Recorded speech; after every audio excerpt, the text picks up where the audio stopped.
Hello, my name is Mark Sharp, Director of Marketing for Red Bear Negotiation Company. Thanks for joining us today for today's session, Managing Tension for Successful Negotiations. A few important announcements before we get started. First, this session will be available on demand after today's session. Also, please submit any questions by clicking on the question mark icon in the toolbar on the right of your screen. And finally, please take a moment to complete the survey at the end of today's session to help us plan future webinars. Before we begin, I'd like to share a little bit about Red Bear. Red Bear Negotiation Company is a global performance improvement firm dedicated to maximizing the profitability of the agreements negotiated with suppliers, customers, partners, and colleagues.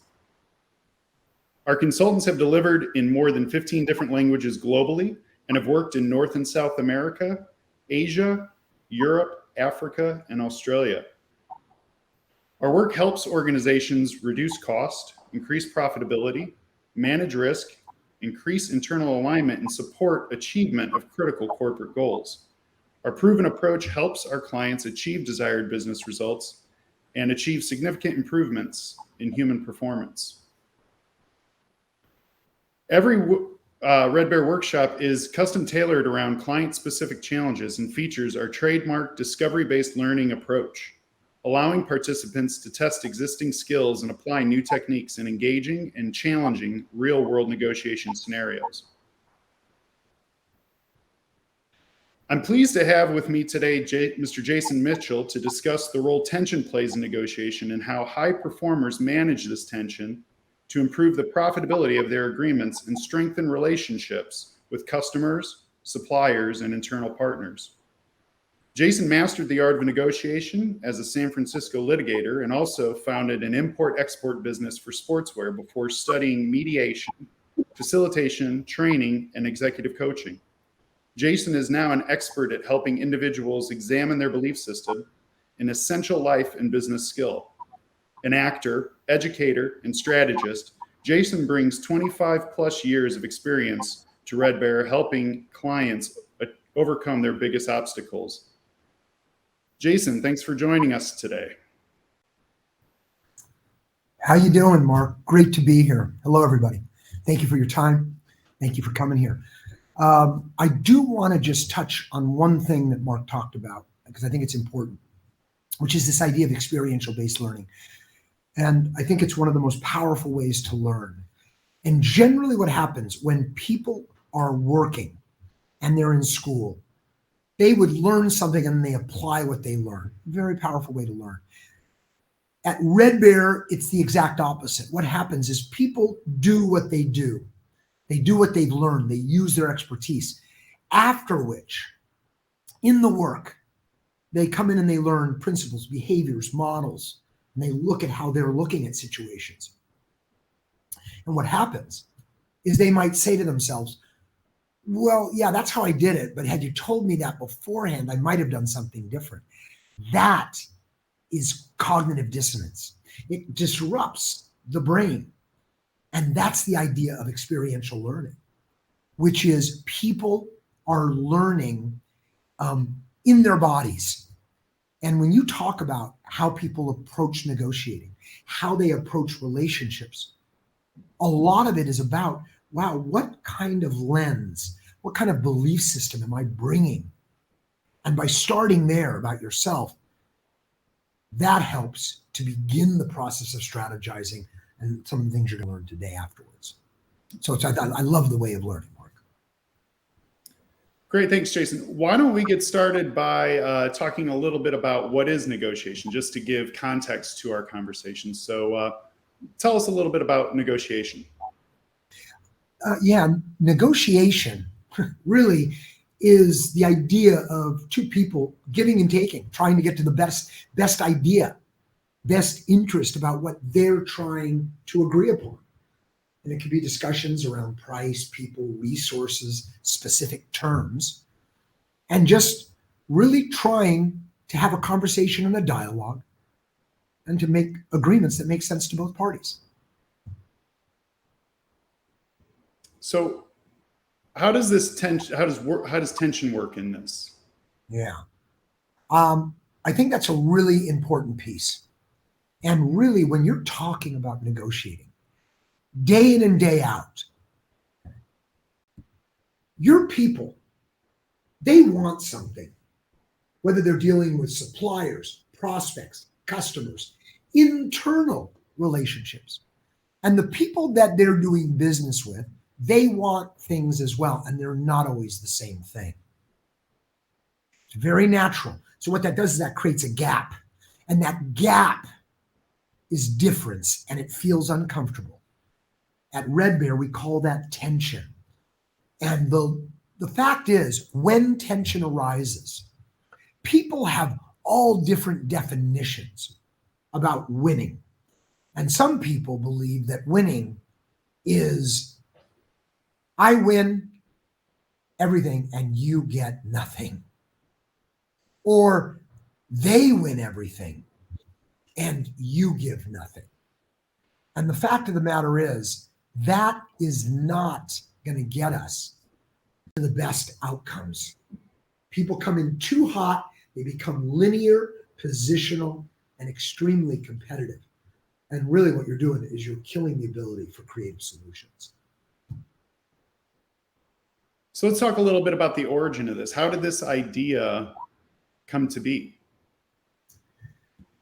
Yeah, the research really goes back about 40 years is where it started, and it came out of two prestigious universities, Stanford Business School and Berkeley Law School. Now, Stanford Business School was actually doing research that was focused a little bit more on the competitive natures of negotiation, win-lose. Berkeley, on the other hand, was focusing a little bit more on interest-based negotiations, seeking collaboration and win-win agreements. And the whole idea is that the people who were looking at this research and actually took it, and it was a number of different experts, lawyers, salespeople, procurement, they put it together and they created a dynamic system that actually allowed you to really think differently about the nature of negotiating. So Jason, that brings us to our first poll question. And if you're viewing this in full screen, you may need to minimize this in order to see the poll question below the display. But the poll question is, what dimension of negotiation is used most often? Is it competitive, win-lose, or collaborative, win-win? So this poll will be open for roughly a minute. So if you want to go ahead and vote on that, we'll take a look at what some of those results look like.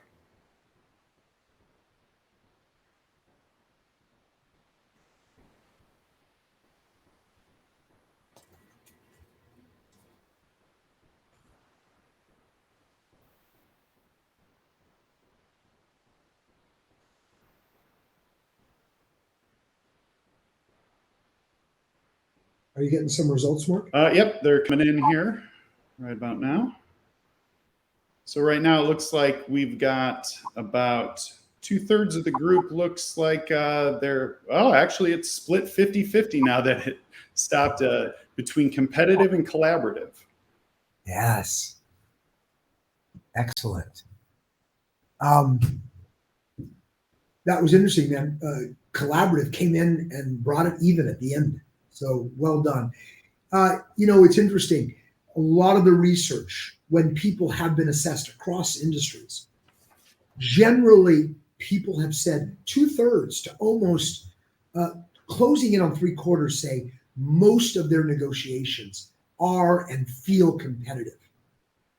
And that's because people are negotiating over cost issues. Again, time, resources, people, dates, deliveries, quantities of inventories. But in truth, by definition, the world is requiring innovation and collaboration. And by definition, the majority of the negotiations are collaborative in nature, as much as 80%. 20% of the negotiations are competitive. But look what happens. Even though it's just 20% competitive, it can feel as if it's 43, 50, 60% competitive.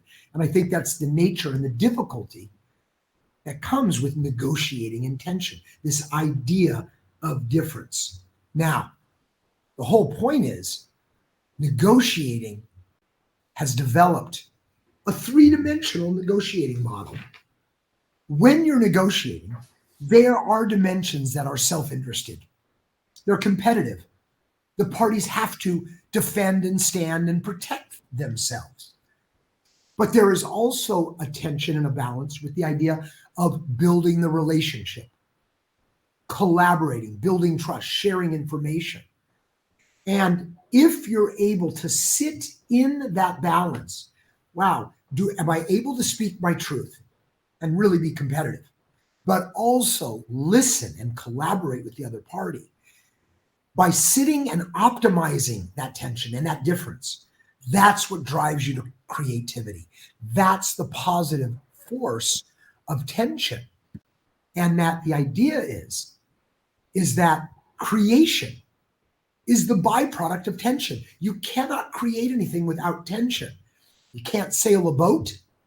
You can't drive a combustible engine. You can't play pool. All of that is positive tension. And the real challenge is in the moments of tension, our natural tendency is to try to escape from it rather than stay in it and optimize it. And the higher performers realize that, and they know that tension's not going to go away. And their job is not to dilute it, but actually prepare to be in it, engage it, and optimize it. That's the nature. And you do it by using some pretty great traits of negotiating. Jason, you've mentioned these traits. Would you mind walking us through what those traits are for us? Yeah. So in the 40 years of research, basically it has come down and distilled down into 6 principles that high performer negotiators use when they are strategizing and preparing, executing and following up on their strategies. And I want to say that all of these principles are what help you engage, optimize tension.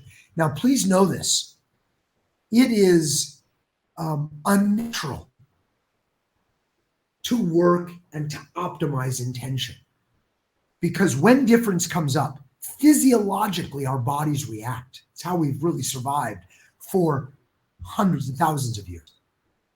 Right? That's how animals have lived and survived. When you find yourself in difficulty,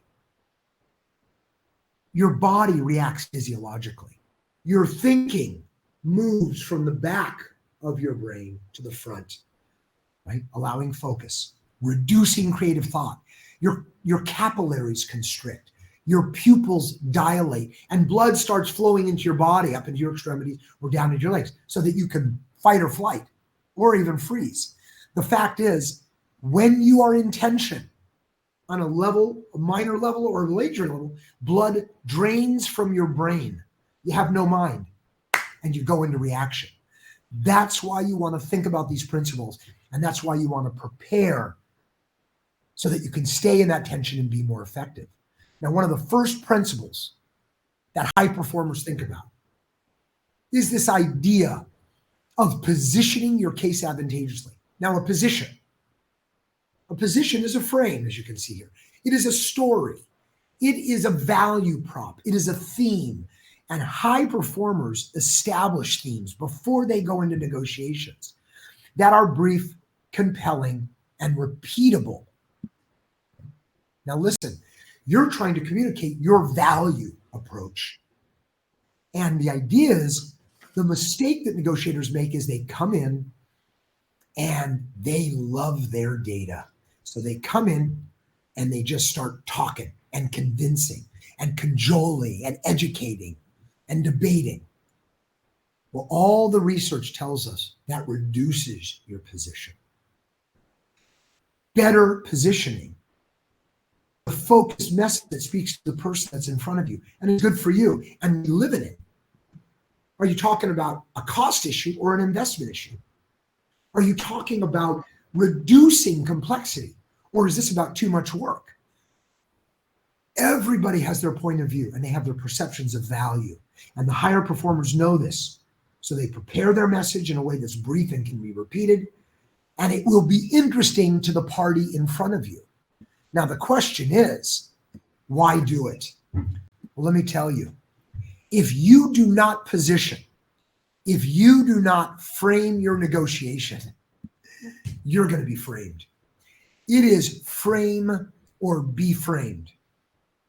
And the higher performing negotiators consistently are putting their vision of value in a way that is compelling to the other party. Now, another principle, the idea of setting high aspirations. Let me tell you before I read this, this is the number one rule of negotiating. Those who ask for more get more. It's been proven over and over again. It doesn't always happen, but if you come in and you expect more, if you have higher expectations, you're likely to meet higher expectations, right? The idea is by asking for more, you will not only affect the people that you're negotiating with, you'll expand the range of possibility. There was a consultant negotiating with a prospect. They were talking about the scope of the work. The prospect says, "Hey man, you sound great. This sounds fantastic. I hate to ask, how much are you going to charge?" And the consultant said, "Look, this is not one of those projects that's $1 million or more." And what they ultimately did is they ended up closing the deal at $600,000. But here was the hook. The most the consultant had ever made was $350,000.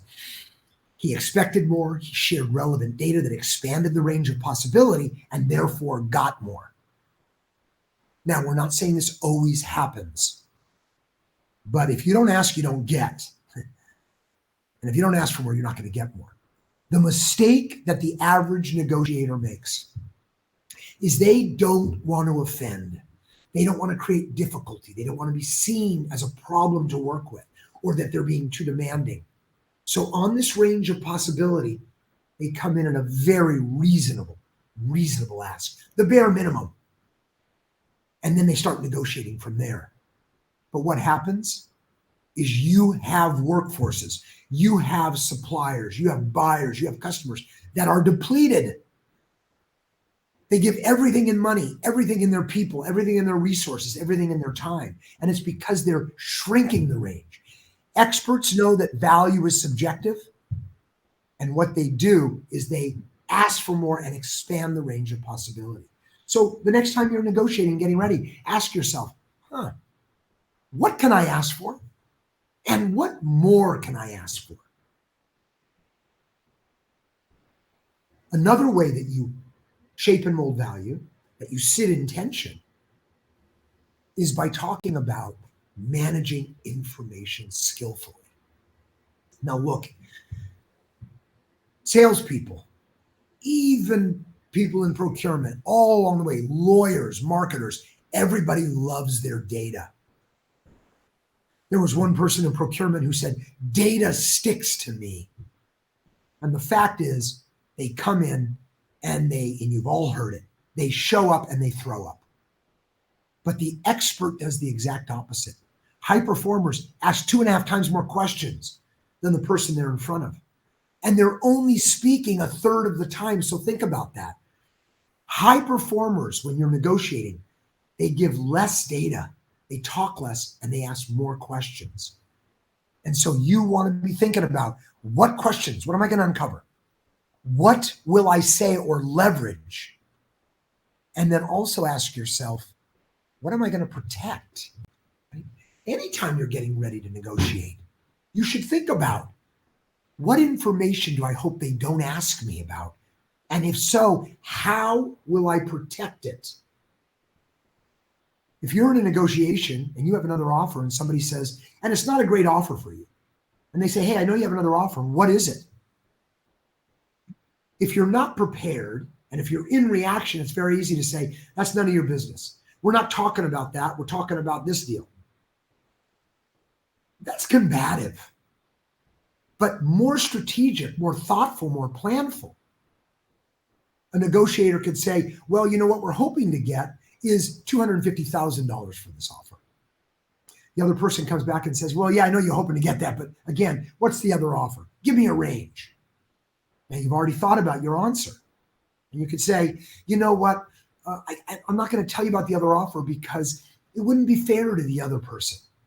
But I promise you this, while I won't share their offer with you, I promise I'm not going to share your offer with them. Now look, two things have happened. One, you've protected the information. But two, you have positioned effectively. Hey, here's why I don't want to share it with you.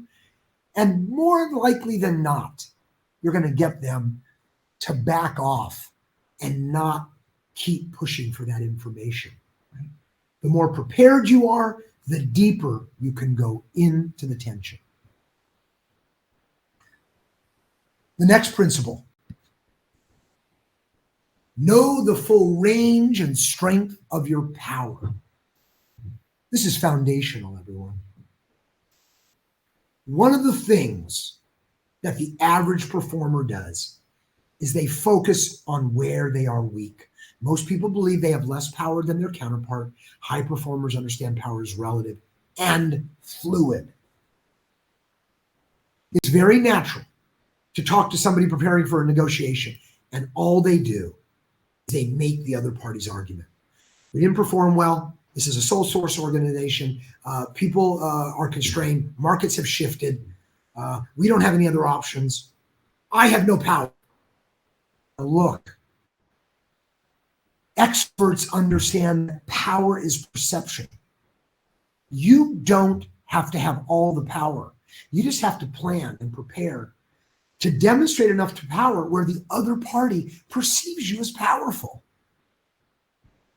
And also a critical piece, not only thinking about where your leverage and power comes from, but don't forget to ask yourself, what pressures, what constraint is the other party under?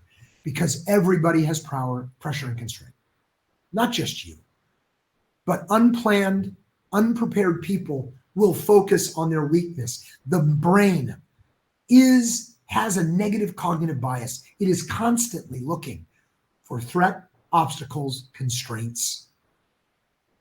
So really mindful, are you negotiating against yourself before you get in? Because your work has to start before you even have the conversation. There was the president of an organization that was negotiating with the CEO of a large multinational corporation. Historically, the CEO always demanded exactly what they wanted, constantly dictating to this organization. Well, the markets had constrained. The smaller organization had a little bit more power, and they went into a meeting, and the CEO was dictating. And the new president of the organization stepped back, and they said, no, I'm sorry, we're not going to be able to do that. Two things happened. One, when you say no and you push back, that will balance out a little bit of power. But two, what happened in the meeting? The CEO immediately became more collaborative, asking questions, negotiating, and participating in the conversation. Understand your power, understand your perceptions, and be prepared, if needed be, push back, say no, set your expectations. Now, next principle, a very important principle. Satisfy needs over wants. Probably a lot of you have already seen this image before. It's an iceberg. And ultimately, a want is something specific, and a need is more general and subjective. Now, everyone, hold on. I need to correct. We have somewhat of a mistake here. It says up top, the needs are the what, the wants are the why. It's the exact opposite. A want is on top. You can see it, you can touch it. It is specific. It is something as simple as, I need a 15% increase. I need you to reduce your costs by 3 percentage points. I need you to increase your volume commitment by 20%. I need delivery dates by April 15th. Those are wants. It is the what. It's on the surface, and it's very specific. Underneath the water, where you cannot see it, where it is general, hidden, motivational, maybe emotional, that is the need. And you want to get down to the needs, because the needs actually are where people make their decisions. There was a supplier. They had terms with a customer, 75-day payment terms. They came in hot, demanding to be paid in 15 days. Customer didn't understand why so hot. So they said, why so hot? Why 15? And I'm simplifying it, but ultimately it wasn't payment for 15. It was helping with an immediate cash flow issue. It wasn't about the 15-day payment or the 75-day payment. Right now, I'm having a hard time managing my cash flow. Knowing that, they worked together, brainstormed, and came up with a solution that made sense for both. When you get to the need, what you're doing is asking why. And therefore, you're getting to the motivations that are very powerful and also have space for creativity. Now, lastly, the last concession that's talked about is conceding according to plan. And when you concede according to plan, a couple things you have to realize. It is not just what you're giving your customers, but it's how you're giving it. And also never concede without getting something in return. What is a mistake that people make is it's very easy to either come in and concede too quickly, too soon, giving it all up front. Or they come in and they're holding value and they concede nothing until their backs are against the wall, and then they concede. Hold or fold. And the fact is, both of those will say something to the person you're negotiating with. Both of those communicate your value, and it doesn't help your value. Higher negotiators, better negotiators, think strategically about what they're asking for, what they're trying to achieve, what their boundaries are, and then concede in a way that communicates a message they want, which is, I'm working with you, I'm in good faith, and I'm getting to my end. You want to be funneling your concessions. You want to be smaller and smaller. And those 6 principles, those traits, those are what the high performers use in order to shape and mold value and to be more effective in the necessary and the unavoidable tension that exists in your negotiations. That's great, Jason. Thanks. Can you talk a little bit more about how high performers apply this to the three-dimensional model and how these principles are used to manage tension? Absolutely. So, the idea, let's go back to this model. Negotiating in its simplest form is the idea that I want to speak my truth, but I want to keep you connected. This three-dimensional model combines both aspects, the competitive and the collaborative, balancing these two opposing forces that creates tension. Now look, on the left side, the first dimension, self-interest, competitive dimension, right? This is an important part. You have to be competitive, right? You have to have the energy. It is important and necessary to be able to communicate to people what you want and what you believe. However, in competitive tension, it's very easy for people to come in hot. I got to win it all. I come in with the hammer. And what they do is they become overly collaborative. And what that means is in your business, you're interrupting, you're arguing, you're not listening, you're leaning forward. It could sound like, no, that's not what I said. That's not what I said. No, wait. Very natural. It's a natural, comfortable response because you're actually getting away from the tension. You're fighting. Right? That's not going to lead to the best outcome. Denying and disagreeing and arguing. I'm curious what our audience thinks, Mark. Yeah, that's a great transition. We've got another poll question that's starting here in a second. That question is, how do you react to overly competitive negotiators? Do you have the mindset of bring it on, or take whatever you want, or I'm done negotiating? So that poll will be up for a little bit here, and go ahead and enter your answers, and we'll discuss that once the poll closes here in approximately 30 seconds.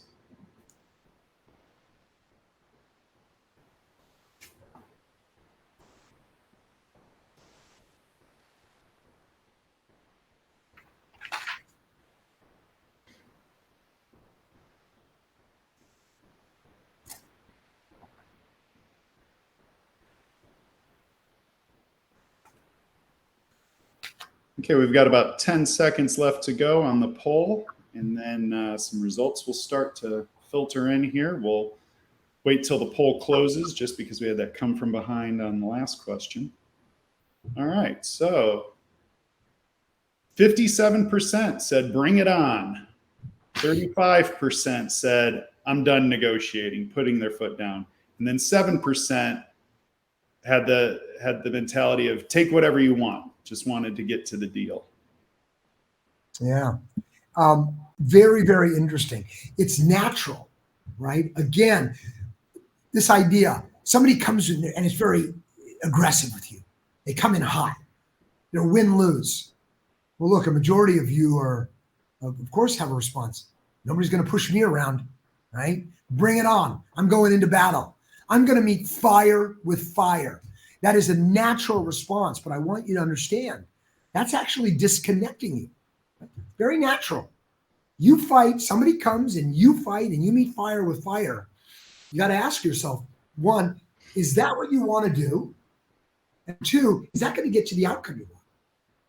I'm done negotiating. Again, put my foot down, I'm getting up and I'm walking away. The point of the work, the point of strategizing is not to fight to the point where you win or they win, or getting up and breaking the deal. Right? Our job, what you want to be doing is how do you stay in that tension and make that deal? Take whatever you want. Again, that's just releasing. Again, getting away from the tension. But I want you to recognize, and you hear it in the people you negotiate with, but also maybe in yourself. Negotiating with overly aggressive, overly hot individuals, right? Where they're only interested in their self is not good for the negotiation. You're going to ultimately end up, the overly aggressive person creates resentment, they create isolation, and they break relationships. You ultimately run the risk of ending up on an island all by yourself. That's not going to be effective. Okay, so we're hearing how high performers know not to come in too hot, but let's talk a little bit about how they use the competitive element of the collaborative dimension of the model. Yeah. So you take a look at this model, right? You don't want to only be focused on yourself. Like was said, you're not listening, you're ignoring, and you end up alone. The idea of collaboration is the idea of sharing information, building trust, building relationship. It is a necessary part of the give and take of negotiating. However, again, just as in competition, people can come in too hot, in collaboration, you can come in too cold. And what that looks like, that's too accommodating, too flexible, too easy, offering too much, not asking anything in return, giving early, agreeing to things without understanding fully what's being said. And ultimately, what it really looks like, somebody's pushing on you. Inside, you're saying no, but outside, you're saying, well, let me think about it. Excessive collaboration is a form of not telling the truth.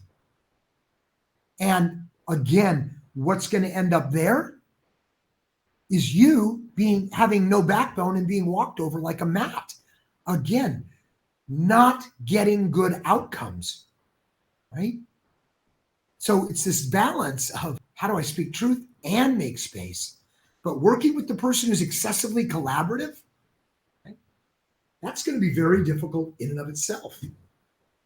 All right, why don't we take a moment for our next poll question then. Let's see it on this side. How do you react to overly collaborative negotiators?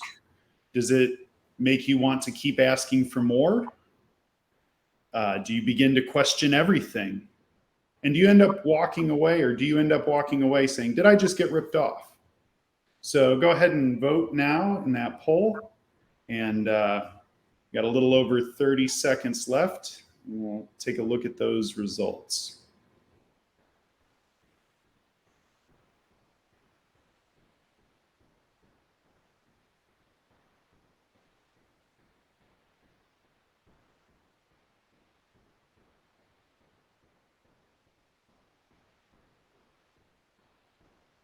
Okay, we've got some early results coming in. Interesting. Tell me when it's done, Mark. Yeah, okay, so we've got a little under 5 seconds left to go here. All right, so the poll is over. The results are, so we have wonder why it's so easy. So that's a little bit different answers. So, but kind of questioning everything, right? 63% questioning everything. And then did I just get ripped off? Came in with about 17%, while keep asking for more and more with about 11%. So this is very common. In negotiations, there is a style of negotiator that is so uncomfortable with tension, they come in overly accommodating and collaborative in the hopes of building relationship and building connection and getting the deal. Okay. Now listen, when you sacrifice everything, when you give everything of yourself and of your company, it is very hard to make deals and it's hard to maintain profitability, top line revenue, cost containment. It's hard because you're giving everything away. But listen, there's a second piece here in this poll, which is when you are overly collaborative, when you're giving a lot of somebody in the hopes of building a relationship, you actually run the risk of communicating the exact opposite message. Look, 87% of you basically lost trust. You're wondering, did I miss something? Did they miss something? Do I understand what's going on? So rather than you actually moving towards close, you are creating more obstacles and more distrust in your negotiation. Giving to depletion not only hurts you, it hurts the relationship. And I think this is a critical piece of negotiating, everything that we've talked about. Good negotiating is counterintuitive, which means really what you naturally do isn't necessarily getting you the best outcome. I mean, just take, for example, information. A lot of research has shown when people come and they're giving a lot of information in order to convince and cajole, study tells us the more information you give to people, the more you create distrust in the data and in the speaker. So think about that. The more you make your argument, the more you pitch, the more you convince, you and your data are losing position. Like here, the more you give, the more you accommodate, you lose position and you create indecision or distrust of the other person in themselves. Hard to make agreements in that world. So, Jason, it seems that it's easier said than done. A lot of people in the audience might be like me and aren't really comfortable with tension. So, how is it that the high performers are able to do that and become creative? The idea, Mark, is it's a discipline. Okay, you can't just say I'm going to be better in tension. It was said earlier, your body is reacting. It's reacting without your control. Now, it's how we survived for thousands of years. When someone saw a Bengal tiger, they didn't sit there and say, oh, look how beautiful that tiger is. Look at the ears. Look at the colors, right? That is not, you're not thinking. You either froze or you run. Now, in business today, maybe some of you would argue, you're not dealing with Bengal tigers. Maybe you are. But the fact of the matter is the reaction is the same. You can feel, business can feel and is a sense of threat. You're getting small attacks every day, emails, voicemails, demands from customers, demands from suppliers. And it can feel constantly like there you are under threat. Experts understand this. So first and foremost is you have a planning methodology. You think about it. You move through the strategies of the behaviors, the principles, and the model.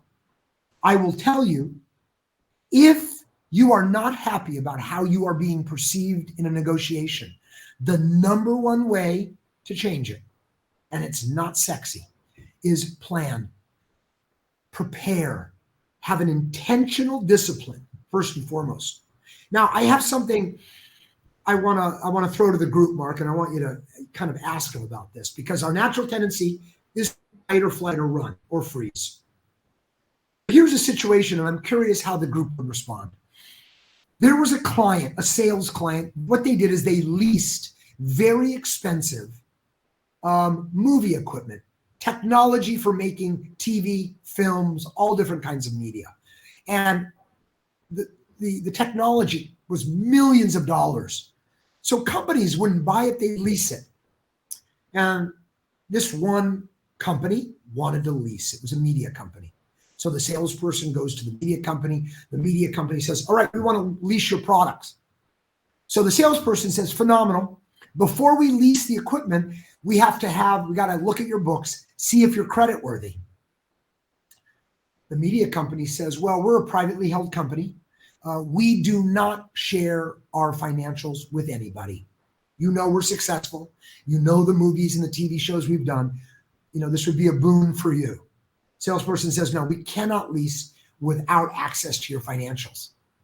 And the company said, we're not going to give you our financials, and you're not going to be able to lease it to us. And there they were, stuck. Give me the documents, give me the equipment. Now, my question is, and Mark, can you put it to the group, what would you do in that situation? Our final poll question, how would you react in this situation? Would you stop negotiations? Would you concede to demands? Or would you push back? Go ahead and answer in the poll question.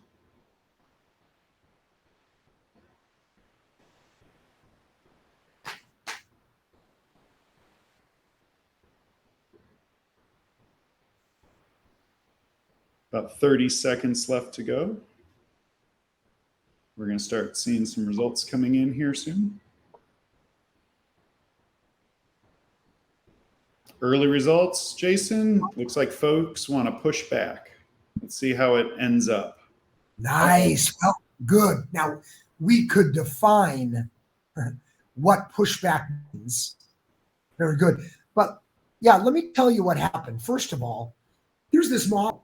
And the model has 5 behaviors of negotiation. The way you take care of yourself is making demands, making trades. And the way you build relationship is asking questions, testing and summarizing, and then proposing. Right? That's the model, and that's how you balance and engage and optimize the tension. What happened in this situation? 30% of you were either going to stop it or concede. But what happened? Let's just look at the salesperson. They said, give me the financials. No. When you make a demand, you repeat it. They said, give us the financials. And they said, no. So what did the salesperson do? They went and they did some exploration. Look, come on. You can't expect us to give you the equipment without having a sense of you. Why are you so protective? Customer says, well, to tell you the truth, we're a privately held company. If our financials were to get out into the market, that would actually really put a detriment on our ability to leverage more financing, to build market share, as well as to go into new areas. That would actually really expose us and threaten our business model. Salesperson kind of fell back. So this is really not about your financials. This is actually about protecting your ability for market share, to leverage credit, as well as to build your business model. Customer said, yeah, that's it. Knowing that, the sales, okay, I have an idea. What if I had an idea that gave me an idea to get to your financials, but also would protect the privacy of your company? Would you consider? And the company said, absolutely. What do you got? They accepted the proposal. Now they made a trade. They said, here's what we'll do. We'll come in. All we will bring in is a pad of paper and a pen. That's it. You have us in a room. We'll need 4 hours. We're going to go through your financials and we're going to take notes. After the meeting, we will give you our pad of paper. You can look at it. And we can agree that you are comfortable with the information that we're coming out. Once we do that, after we review the financials and we deem you worthy risk, we will lease you the equipment. But you got to give us access on site. What do you think? Customer agreed immediately. They made the deal. They worked to this day. They got the equipment, and the equipment has evolved over the years, and they have, access to this beautiful equipment. That happened in the positive tension. They didn't walk away. They didn't agree. They pushed back. They stayed in the tension, and then they sought information that got them to the solution that they were looking for. Okay? That's how creativity comes. Now, one other thing I want to talk to you about. Anytime you're negotiating, there's things you want to trade. You want to trade things. They're called negotiables. Obviously, money is the most popular one. But there's another element of trading, which is called the elegant negotiable. And an elegant negotiable is something that doesn't cost you a lot to give, highly valuable to the other party. So look at what the trade was here. The customer gave them access. They gave them the financials. And in return, they said, we'll only take notes and you can review the notes. Based on that, we can make a deal. That was an elegant exchange of value that actually got them to the deal, giving and getting, and then ultimately getting to the creative solution. That's how you move towards this model. So all of this is an element that really helps you think through and prepare not only to kind of shape and mold the value conversation, but to be more effective, to be strong, yet receptive, and to be flexible, yet also firm in this dynamic, powerful energy called tension.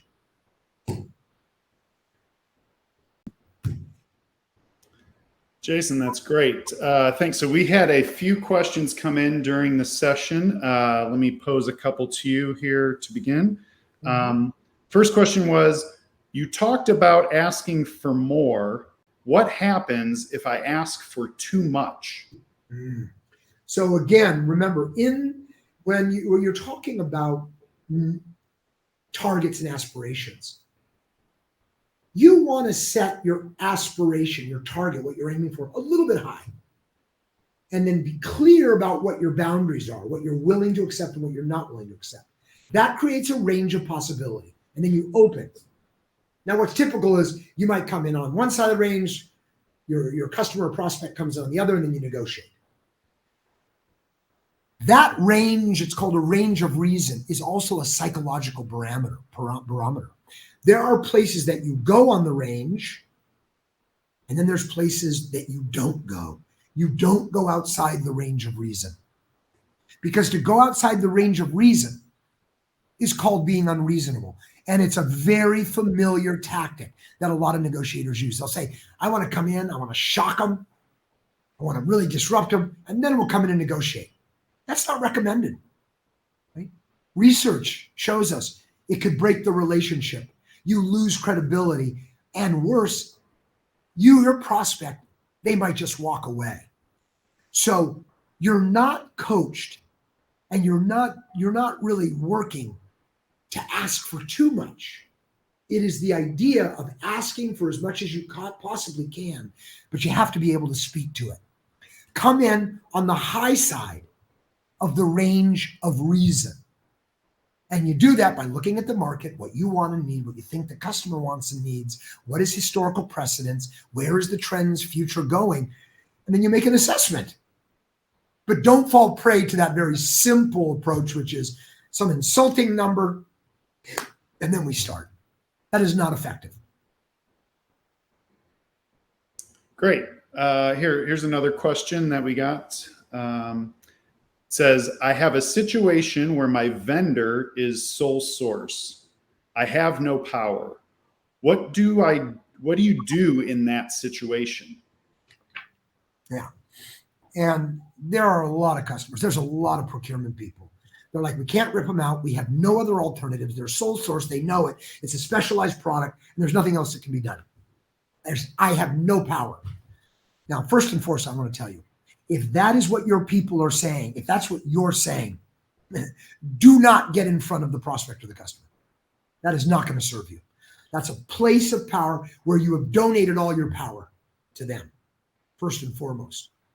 Your work in that moment is twofold. Of course, they have some power. They have situational power. They're sole source. They know it. They have informational power. But your job is, one, to ask yourself, wait a minute, where is some of my power? What gives me power? Can I plan effectively for this difficult conversation? How am I feeling personally? Any information that I have that I can help? Any situations? Do I know anything about their business? And then secondly, I have to remember, what pressure and constraint are they under? And what you're trying to do is not get to a point where you have all the power. You just need enough power to be able to be demonstrated that the other party sees you as being powerful. Now, I want to tell you, regardless of the dynamic, you always have the power to make a demand, to set some expectations. You always have the power to position and tell a story about how you see the value being. You always have the power to say no, and you have the power to sit quietly in silence, ask questions, and then be quiet. That is in your power. So assess it. Great. We've got one last question. This is related to your story about asking for financial information. Yeah. And the question is, what is a good response to a client that continually says, your two competitors have already agreed and you are not being a good partner? Okay. So in essence, what they're saying is they have two competitive offers. Basically, they're holding up, correct? Yes. Yeah. And they're throwing that, and they're saying you're not being a good partner. First of all, recognize a couple things. They're using negotiation tactics on you. One, alternatives. It's a threat. Two, they're positioning against you. You're not a nice person. You're being difficult to do business with, right? And they know that nobody wants to do that. 2 points you got to think about. One is, first of all, what is my value prop? What do we believe in? Why does our solution? What is the value? How does it improve their life? You know, if they're to do what we're asking them to do, what value and what improvement does it do for them? Be very clear about what your value prop is. 2, information management is a 3-pronged stool. Experts talk less, they protect information, and then they ask 2.5 times the questions. But there's something else they do.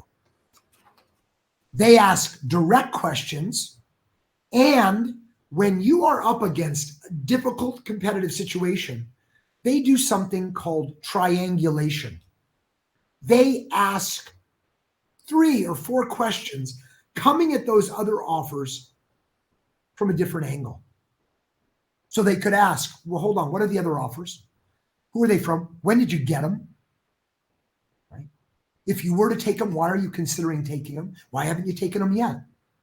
Now, be aware that these questions, they're direct and they're tough. They can create some positive tension.